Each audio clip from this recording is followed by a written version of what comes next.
우리 돈님을 너무 쉬게 하는 전략이다. 이 돈은 놀고 있잖아요. 이것도 돈에 대한 예의가 아니죠. 오늘 송도 아크베이 오피스텔에 자녀 호실 청약을 했어요. 줍줍이죠. 이렇게 31개의 물량이 나왔는데 당첨이 됐는데 계약을 안 했다는 거죠. 이런 분들이 또 이렇게 상대적으로 많이 나오다 보니까 또 이걸 가지고 말들이 많으시더라고요. 얼마나 안 좋으면 이렇게 많이 계약을 포기했냐. 이게 걱정인지 놀리는 건지 모르겠다면서 저한테 질문을 해 주시더라고요. 또 괜히 당첨되신 분들만 불안하게 하는 거죠. 여기는 송도 아크베이 홈페이지고요. 단지는 이렇게 생겼는데 여기가 바다 뷰죠. 그리고 여기는 아파트 단지고 우리 오피스텔 단지는 여기죠. 이쪽은 사이뷰로 어느 정도 바다 뷰가 보이겠죠.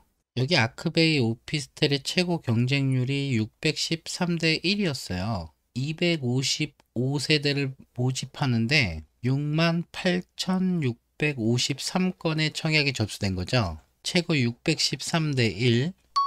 여기에 들어가고 싶은 사람이 6만 명이라는 거예요. 이게 물론 허수도 있을 거예요.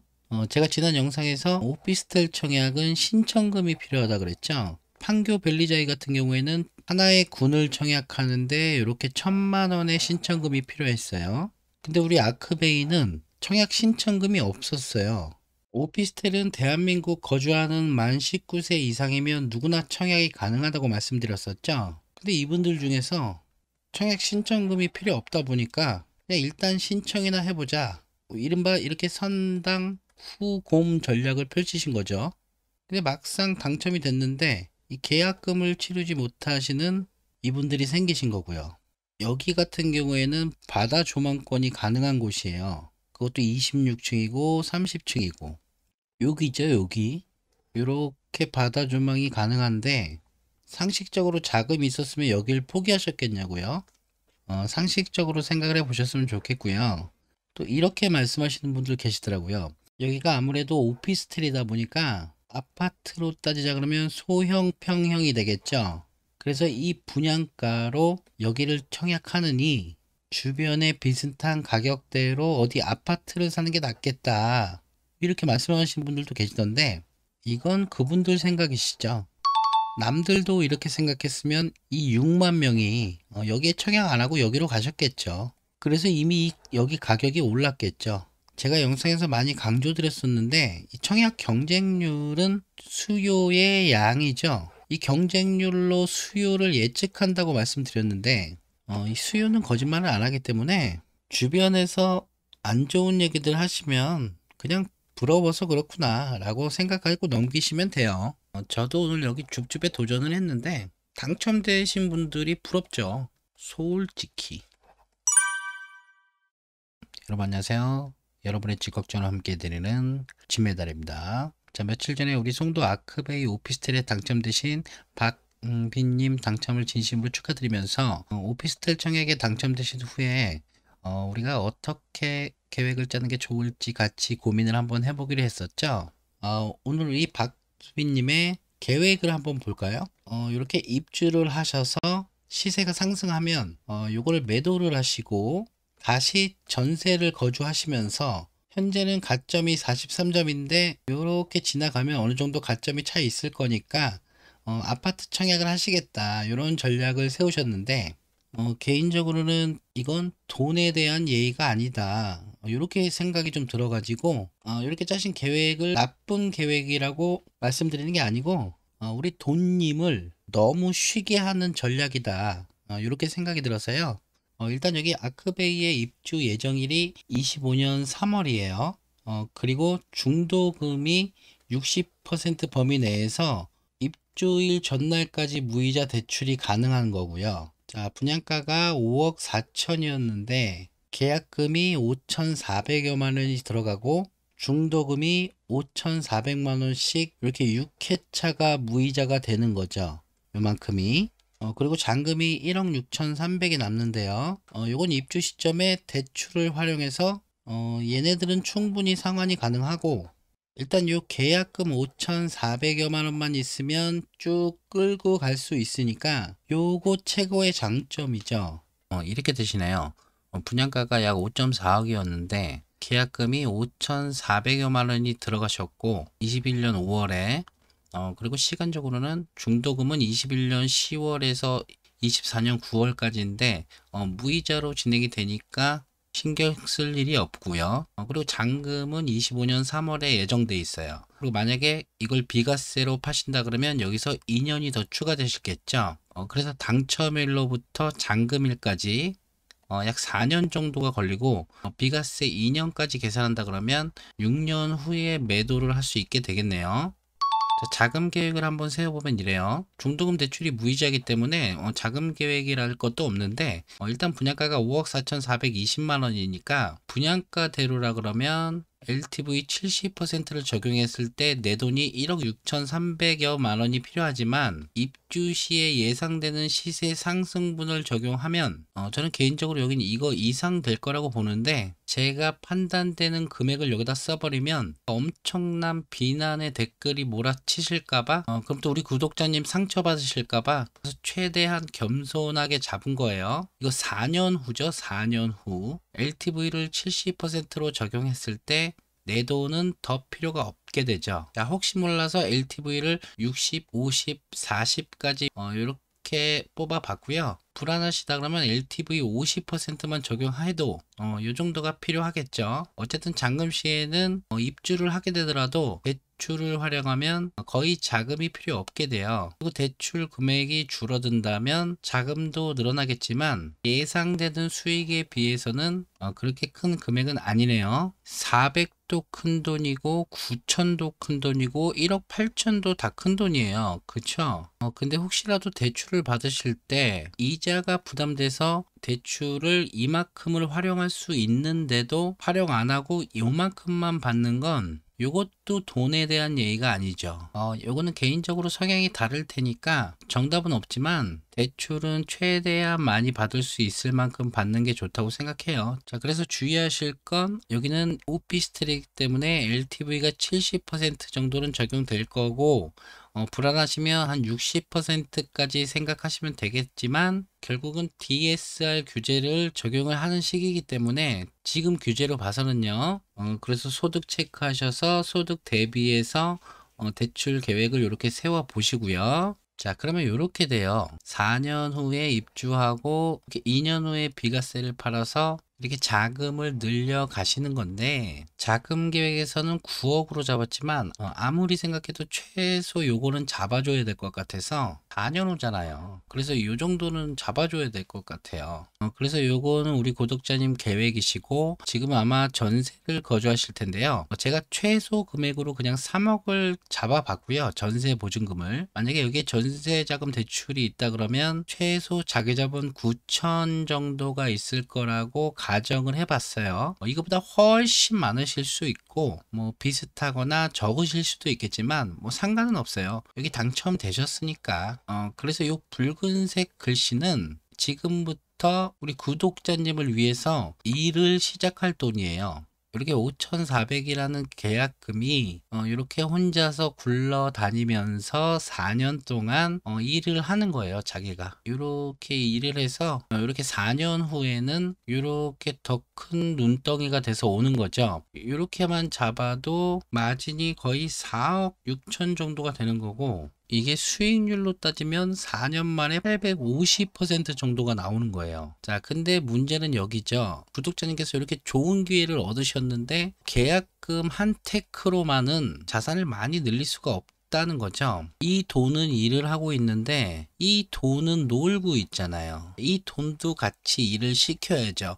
그래서 이렇게 투테크로 가셔야 자산이 올라갈 때 같이 올라가서 얘와 얘가 합쳐져서 더 좋은 곳으로 갈 수도 있고 아니면 더 큰 아파트로 갈 수도 있고 더 많은 선택지가 생길 수 있게 되니까요. 일단 요 위에서 벌고 있는 친구가 있으니까 마음은 편하잖아요. 그래서 얘가 결과적으로 요 시점에 얼마의 수익을 가져올지는 모르겠지만 지금 자금 여력이 혹시 많으셔서 여기서 투입 금액이 많다 그러면 당연히 수익금도 올라가 있겠지만, 투입 금액이 적더라도 자산을 놀지 않게 하고 어느 정도 수익만 있다 그러면 그러면 저는 이렇게 가도 된다고 생각하는데, 이게 많이 고민이 되실 거예요. 왜냐면 우리 구독자님께서는 지금 이것도 불안하거든요. 진메달이 지금 갑자기 영상을 찍어서 예상 시세가 10억이라고 하는데, 얘가 무슨 소리를 하는 건지도 모르시겠고 이해도 안 가실 텐데, 거기다가 또 이 전세 보증금까지 빼서 뭘 하라는 거야, 뭐 이런 생각이 드실 텐데, 고민이 많이 되실 거예요.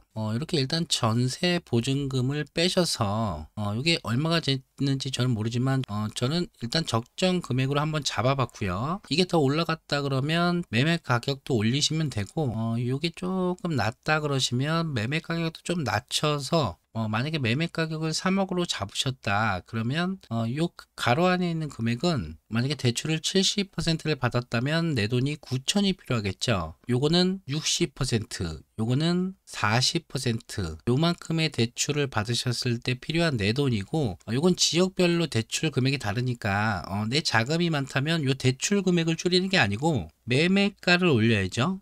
매매할 수 있는 금액을 올려서 가용할 수 있는 자금 중에서 최대한 비싼 친구로 매매를 하시는 게 좋을 것 같아요. 저는 일단 매매는 하나 하시고 청약을 계속 노리시는데, 1주택 처분 조건 추첨자가 있으니까요. 우리한테 주어진 시간은 4년이니까요. 요 4년 동안 청약을 계속 노리시면서 여기에 거주를 하시는 거죠. 아무리 생각하셔도 이 매매는, 지금 섣불리 매매는 좀 힘드실 것 같다, 제 생각이랑 틀릴 수도 있으니까요.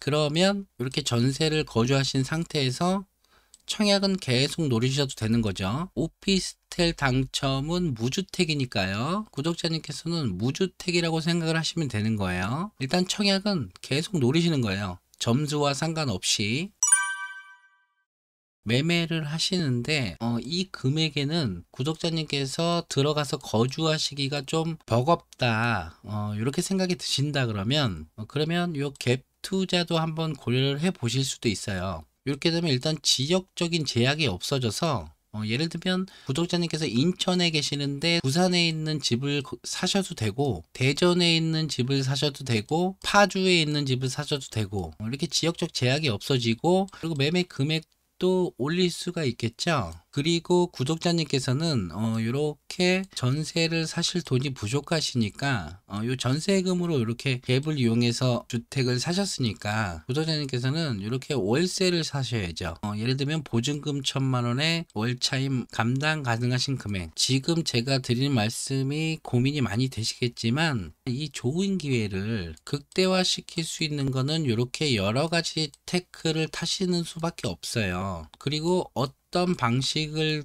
택하시든 청약은 계속 노리시는 거고요. 자, 4년이라는 시간이 있기 때문에 이렇게 매매를 이용해서 본인께서 거주를 하신다 그러면 요 안에서도 비과세 혜택을 받으실 수 있는 거고요. 아니면 자금이 부족하셔서 비규제 지역으로 가신다 그러면 그냥 보유 2년만으로도 비과세 혜택을 받으실 수 있죠. 자, 그리고 이 비과세 혜택에 너무 연연을 안 하시더라도 2년 이상 보유를 하시면 일반 세율이 적용되기 때문에 그냥 세금 낼 거 내시고 차익은 수익으로 거두시면 되는 거예요. 자, 그래서 여기는 이렇게 생각을 하세요. 여기는 이렇게 당분간 없는 걸로 생각하고 여기에 집중하시면서 계획을 세워 나가시는 거고요. 정 여기가 계속 눈에 아른거린다 그러면 요 정도만 생각을 하시면서 최대한 얘를 활용해서 어떻게 하면 좋은 물건을 찾을 수 있을지, 여기에 많은 시간을 투자하시는 게 오히려 더 좋을 것 같아요.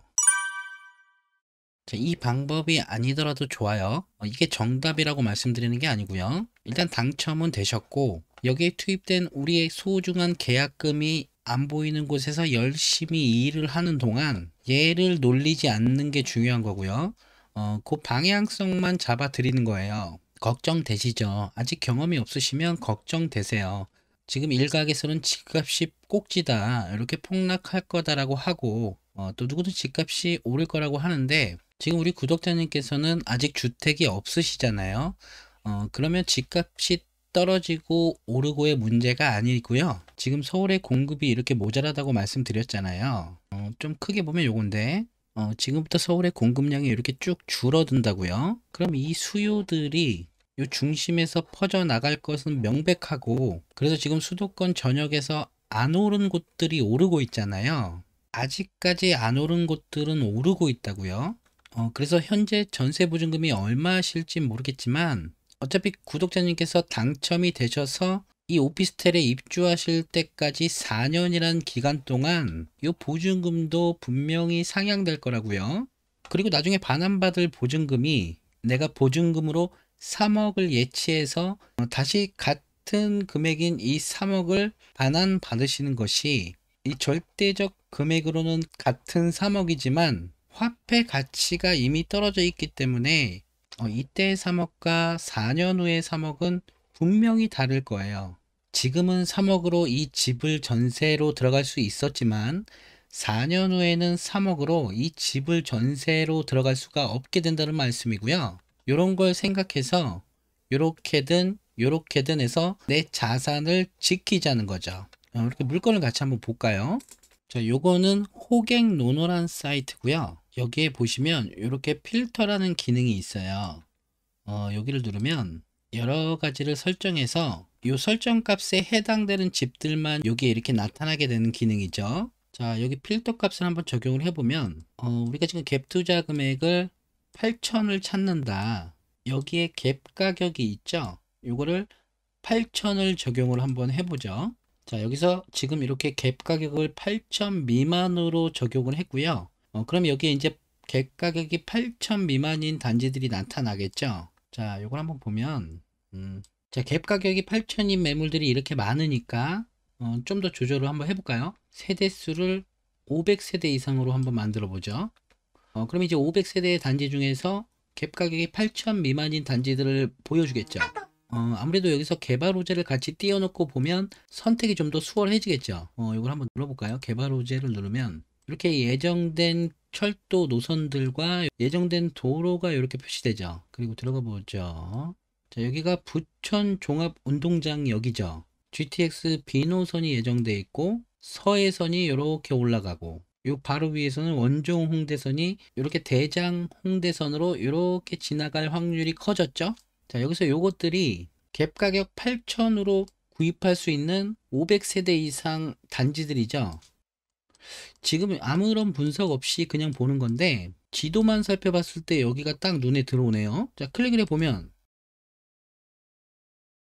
자, 지금 여기는 1년 3개월 동안 18%밖에 오르지 않았네요. 대형 평수고요. 단지에서 가장 작은 평수가 37평. 전세가가 5억 5천인데 매매가가 5억 8,500. 실제 매물은 확인을 해봐야겠지만 지금 이 상태로라 그러면 3,500이면 여기를 살 수 있는 거예요. 전세를 끼고. 이 데이터상으로만 보면 이게 매매 가격이고 밑에가 전세 가격인데, 매매 가격은 이렇게 왔다리 하면서 지금 여기에 있고 전세 가격이 쭉 끌어올라 갔죠. 그래서 전세 가격이 이렇게 붙었고, 이게 벌어졌을 때는 매전 갭이 1억 9천까지 벌어졌던 갭이 이렇게 3,500까지 붙었네요. 이건 최근 실거래가 기준이니까 아무래도 지금 호가는 여기쯤 있을 것 같은데, 이렇게 단지를 1차적으로 분류하시고요. 그리고 기본적으로 매전 가격을 분석을 하시고, 그리고 실제 매물을 네이버 부동산에서 확인을 하시고, 그리고 직접 임장을 가셔서 발품을 파시고, 이렇게 손품 팔고 발품 팔고 이러시다 보면 좋은 물건을 찾을 수가 있으세요. 개인적인 입장에서는 여기 괜찮아 보이는데요. 옆에 공원 있고 초등학교 있고 중학교 있고 고등학교 있고, 자, 일단 이렇게 철도 노선들이 만나는 곳보다는 만나게 될 곳, 이런 곳 주변으로 이렇게 찾아보시면 좋은 거 많아요. 그리고 좀 더 내려와서 부평은 지금 많이 올랐죠. 여기는 당첨되셨으니까 좀 멀리 요쪽 참 괜찮고요. 여기도 참 괜찮고요. 그리고 여기 참 괜찮죠. 여기 참 괜찮아요. 여기가 지금 가격이, 여긴 갭이 아주 그냥 붙어버렸네요. 일단 저는 여기 괜찮다고 보고요. 매물을 결정하실 때 여기가 괜찮다 싶은데 여기가 너무 올랐다 판단이 되시면 이 오름세를 같이 받을 주변으로 보시는 것도 좋아요. 그리고 우리 구독자님 입장에서 가장 좋은 선택은 뭐냐면, 신규 아파트인데 입주장이 시작돼서 이 전세 가격이 빠지고 있는 데가 있을 거예요. 이 입주장 때문에. 이 입주장 전세를 마치기 위해서 주변 전세 가격이 빠지고 있는 지역이 있을 거라고요. 그래서 이 전세 가격이 빠지니까 매매 가격이 같이 빠져주는 그런 지역들, 그런 지역들을 한번 찾아보시고요. 거기는 이 가격이 빠진 원인이 전세 물량이기 때문에 이 전세 물량만 소화하면 다시 제자리를 찾아가거든요. 그리고 이 월판선은 다 좋고요. 이쪽이 참 좋은데 생활권이 아닐 것 같아서 여기는 좀 빼고요. 갭 8천으로 지금 들어갈 수 있는 좋은 자리들이 많아요. 이게 선뜻 결정을 하기는 좀 어려우실 텐데 지금 제가 너무 쉽게 말하는 것처럼 느껴지실 수도 있겠는데요. 어디든 단지를 한번 이런 식으로 찍어 보세요. 제가 말씀드린 대로 찍어 보시고 그 단지를 안 사시더라도 이 단지가 앞으로 어떻게 흘러갈지, 뭐 이렇게 갈지, 뭐 이렇게 어떻게 갈 거 아니에요. 어느 시점에 구독자님께서 이 집을 그때 살 걸 후회하는 순간이 오든지 아니면 그때 안 사길 잘했다라는 안도하는 순간이 오겠죠. 둘 중에 하나일 텐데 어느 시점에선가는 제가 말씀드리는 의도를 이해하실 날이 일단 오실 거라고 생각 들고요. 어찌됐든 앞으로를 위해서 이런 매물 조사를 계속 하시는 게 중요해요. 갭 투자는 알겠는데 요 3억짜리 물건이 어디 있냐 뭐 이렇게 생각할 수도 있겠지만 많아요. 다른 건 다 3억에서 이렇게 올라서 6억이 돼 있고 아직 3억 언저리에 서 있는 물건을 선뜻 사기가 두려우신 것 뿐이지 많아요. 그리고 우리 구독자님께서 만약에 이런 결정을 하신다 그러면 가장 고민하시는 부분이 요 월세 부분이실 거예요. 왜냐면 우리 대한민국 분들은 이 월세란 얘기만 나오면 좀 그래 하죠. 어디 가서 전세 사는 건 당당하게 말하는데 월세 사는 건 당당하게 말을 못 해요. 자, 근데 생각해 보세요. 이 월세로 50만 원을 내나 이자로 3, 40만 원 정도를 부담하나 뭐 이게 얼마 차이가 안 나는데 나중에 수익은 여기 덩어리가 크기 때문에 오름폭은 얘랑 이렇게 차이가 나는 거죠. 나중에는. 그래서 굳이 힘들게 월세 살면서 갭 투자를 하는 거고요. 남들이 뭐라고 하든 남들 시선, 남들 얘기 다 생각하시면 그냥 남들처럼 살 수밖에 없는 거니까요. 저희 집 지하 주차장에 가면 이렇게 주차장이 있는데 같은 자리에 항상 서 있는 차가 한 대 있어요. 우리 많이 타고 싶어 하는 차죠. 포르땡. 2억 정도는 해 보이는 차인데 얘는 항상 이 자리에 서 있어요. 이분은 자격력이 되시니까 왜 이렇게 비싼 차를 이렇게 세워둘 정도면 또 다른 차가 몇 대가 이렇게 있다는 얘기죠. 얘는 이 많은 차 중에 한 대일 테고. 그럼 우리 여태까지 이런 사람들을 한 번이라도 욕한 적이 있을까요? 아마 없을 것 같은데 이 자기 돈을 이렇게 펑펑 쓰시는 분들은 비난을 안 받는데 왜 살아가는 가족들을 위해서 이렇게 월세까지 살아가면서 이 자산 증식을 위해 노력하는 이분들은 왜 비난을 받아야 되는지 저는 도저히 이해할 수는 없어요. 잠깐 이렇게 고생하고 오래 이렇게 사는 게 더 현명한 판단이 아닐까요? 오늘 두서없이 이것저것 말씀드렸는데요. 정답이라기보다는 어떤 방향성을 찾으셨다면 좋았을 것 같고요. 이렇게 당첨되신 구독자님과 앞으로 기회는 많아요. 많은 단지에 당첨되실 예비 구독자님들의 앞날에도 모두 좋은 일들만 가득하길 바랄게요. 다음 영상에서 찾아올게요. 감사합니다.